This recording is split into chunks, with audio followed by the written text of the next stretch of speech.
Salam Rahayu, salam cinta tanah air Indonesia. Kami di rangkaian penyerahan rumah syukur Hari Sumpah Pemuda dan lahirnya lagu kebangsaan Indonesia Raya yang berada di kota Mojokerto. Dalam hari ini, acara pada kesempatan kali ini dihadiri oleh beliau, pengurus Persaudaraan Cinta Tanah Air Indonesia, Kabupaten Mojokerto dan juga Kota Mojokerto, serta beliau Romo Yohanes, perwakilan dari Kristen Ortodok.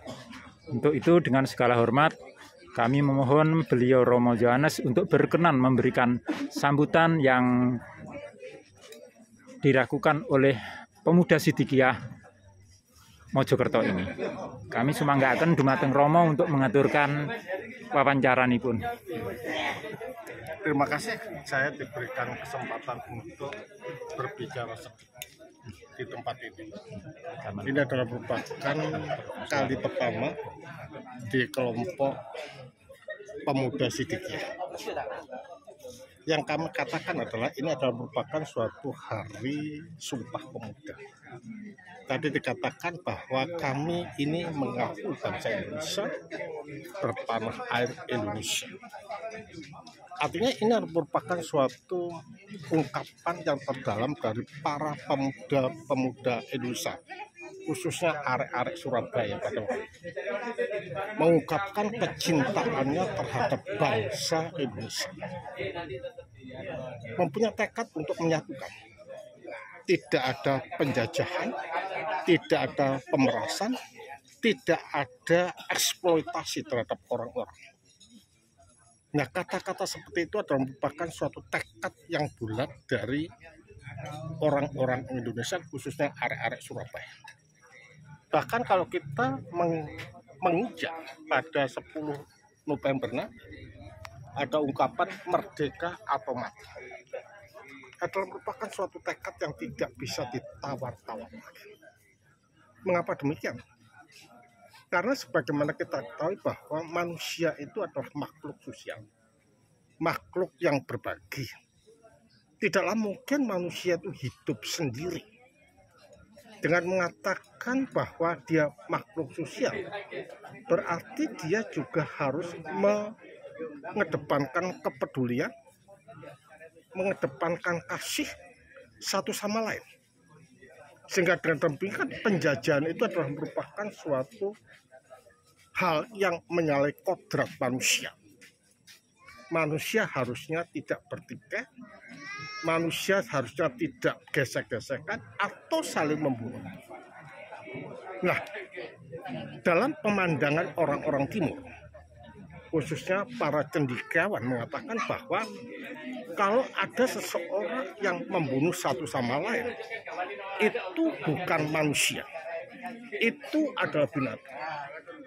Karena itulah ada seorang filsuf yang mengatakan, Matius si miskin dari Alexandria pada abad ke-8 mengatakan, barang siapa yang tidak dapat mengasihi orang lain, dia tidak lengkap jadi manusia. Juga Agathon pernah mengatakan bahwa barang siapa yang tidak bisa melihat wajah orang lain seperti wajahnya sendiri, maka dia bukan manusia. Artinya kalau kita bisa melihat wajah orang lain seperti wajah kita sendiri, maka di sana tidaklah mungkin akan tega untuk membunuh, tidaklah mungkin akan tega untuk menyiksa atau mendolimi orang. Artinya mengapa demikian? Karena manusia itu apapun bentuknya adalah satu esensi di dalam kemanusiaan. Artinya apa? Artinya harus saling merukun, saling merangkul, saling mengasihi.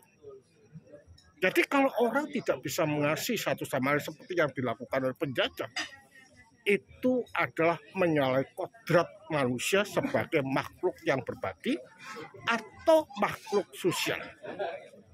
Jadi kalau demikian, apa yang dikatakan dalam Sumpah Pemuda itu akan merupakan untuk mewujudkan sebagai manusia yang utuh, manusia yang lengkap, supaya tidak ada penjajahan eksploitasi terhadap manusia yang lain yang ada di Indonesia. Artinya bahwa dia ingin supaya lepas dari cengkeraman penjajah atau eksploitasi antara orang per orang. Nah, kalau kita sudah merdeka, apa yang sekarang kita lakukan? Kita mengisi supaya kita tidak terjajah dengan kebodohan. Kita mengisi supaya kita tidak terjajah dengan ketertinggalan. Kita isi semua. Makanya pemuda ini harus betul-betul bangkit. Ya, bangkit itu di dalam segala segi.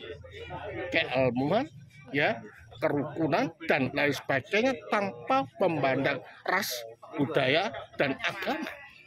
Nah, ini merupakan cita-cita daripada PCTA, ya, artinya persaudaraan cinta tanah air. Ini adalah tujuan daripada PCTA, dan dengan mengasihi dan merangkul tanpa melihat agama, tanpa melihat budaya, tanpa melihat warna kulit, menunjuk pada artian bahwa PCTA ini ingin supaya menjadi manusia yang utuh seperti apa yang diciptakan oleh Allah, yaitu merefleksikan Allah yang tunggal itu. Ada kesatuan, ada keharmonisan di dalam kasih. Jadi di dalam Sumpah Pemuda ini adalah untuk mewujudkan apa yang ada sebagai manusia. Seperti halnya kita menyerahkan rumah ini. Ini adalah merupakan bentuk daripada ortopraksia, artinya praktek hidup yang benar, mewujudkan sebagai manusia yang utuh, yang tidak tega dengan ketidakadaan, yang tidak tega dengan kemelaratan, yang tidak tega dengan ketidakadaan, tapi supaya ada merata satu sama lain. Nah, ini yang dikatakan dengan keadilan sosial bagi seluruh Indonesia. Dan ini adalah merupakan wujud yang tidak bisa diragukan, harus diwujudkan. Pemuda harus meneruskan apa yang menjadi perjuangan dari leluhur kita, mewujudkan kesatuan dan persatuan Indonesia. Mungkin ini yang bisa saya katakan untuk memberikan motivasi pemuda sebagai penerus para leluhur. Terima kasih kami sampaikan kepada beliau Romo Johannes selaku pengurus Persaudaraan Cinta Tanah Air Indonesia mewakili Kabupaten dan Kota Mojokerto. Semoga apa yang disampaikan beliau menjadikan kita semua, seluruh pemuda di Indonesia, mengerti makna Hari Sumpah Pemuda untuk saling berbagi terhadap saudara-saudara kita yang membutuhkan. Semoga apa yang disampaikan beliau bisa menjadikan ilmu yang bermanfaat untuk kita semua. Terima kasih. Salam Rahayu, salam Sagung Dumadi.